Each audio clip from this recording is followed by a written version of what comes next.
agriculture history. Subhash Palekar is the first farmer who claimed that manure, fertilizer is not a food of any plant body, not to be utilized, it is totally not necessary. Subhash ಪಾಲೇಕರಿಂದ ಮೊದಲನೇ ವ್ಯಕ್ತಿ ನಮಗೆ ಯಾವುದೇ ರೀತಿಯಾದಂತಹ ಗಿಡಗಳಿಗೆ ಈ ಗೊಬ್ಬರಗಳ ಅವಶ್ಯಕತೆ ಇದೆ ಇಲ್ಲ ಅಂತ ಹೇಳಿ ಹೇಳಿಕೊಂಡಿದ್ದು ನಾವೇ ಮಾಡೋದು. ಸುಭಾಷ್ ಪಾಲೇಕರ್ ಮೊದಲನೇ ವ್ಯಕ್ತಿ ಈ ತರದ ಯಾವುದೇ ರೀತಿಯಾದಂತಹ ಗೊಬ್ಬರಗಳನ್ನ ಗಿಡಗಳಿಗೆ ಕೊಡಲೇಬೇಕು ಅಂತ ಹೇಳ್ತಿರೋದನ್ನ ಬೇಡ ಅಂತ ಹೇಳಿರೋದು ನಾವೇನೆ. Not only I am claiming 70 lakh farmers are practicing Subhash Palekar in India. Billions of the farmers are practicing throughout the world by listening to the English videos throughout the world.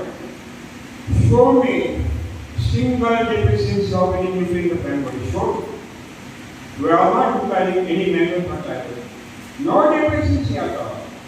Because God has created self-developing, self-nourishing, self-reliant system.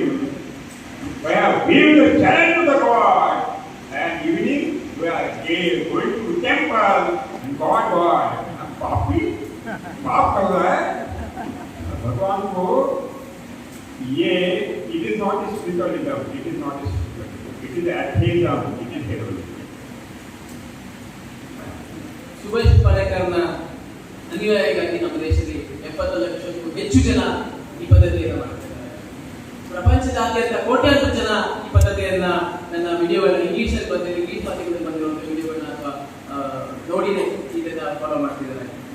ನಾವು ಮಾಡ್ತಿರೋದನ್ನ ಎಲ್ಲರೂ ಒಪ್ಪಿ ನಡೆಸ್ತಾ ಇದ್ದಾರೆ. ನಾವು ಹೇಳ್ತಿರೋದೇನಂದ್ರೆ ನೀವು ಕೊಡ್ಲಿಕ್ಕೆ ಏನು ಕೊಡ್ಬೇಕಾ, ಯಾವುದೇ ಗಿಡ ಬೆಳಿಲಿಕ್ಕೆ ಏನು ಕೊಡ್ಬೇಕಾಗಿಲ್ಲ, ಅದೇ ಉತ್ಪಾದನೆ ಆಗ್ತದೆ. ಕೊಡೋ ಹೆಸರಲ್ಲಿ ನೀವು ಹಾಳು ಮಾಡ್ತಿದ್ದೀರಿ, ನೀವು ಹಾಳು ಮಾಡ್ತಿರೋದು ದೇವರು ಕೂಡ ಸಹಿಸೋದಿಲ್ಲ. ದೇವ್ರ ಹತ್ರ ಹೋಗಿ ನೀವು ಮುಂದೆ ನಿಂತ್ಕೊಂಡ್ರೆ ಏ ಪಾಪಿ ನೀ ದೇವ್ರು ಭೂಮಿನ ಹಾಳು ಮಾಡಿ ಬಂದ ಮುಂದೆ ನಿಂತಿದೆ ಅಂತ ಹೇಳ್ತಾರೆ ದೇವರು ಕೂಡ.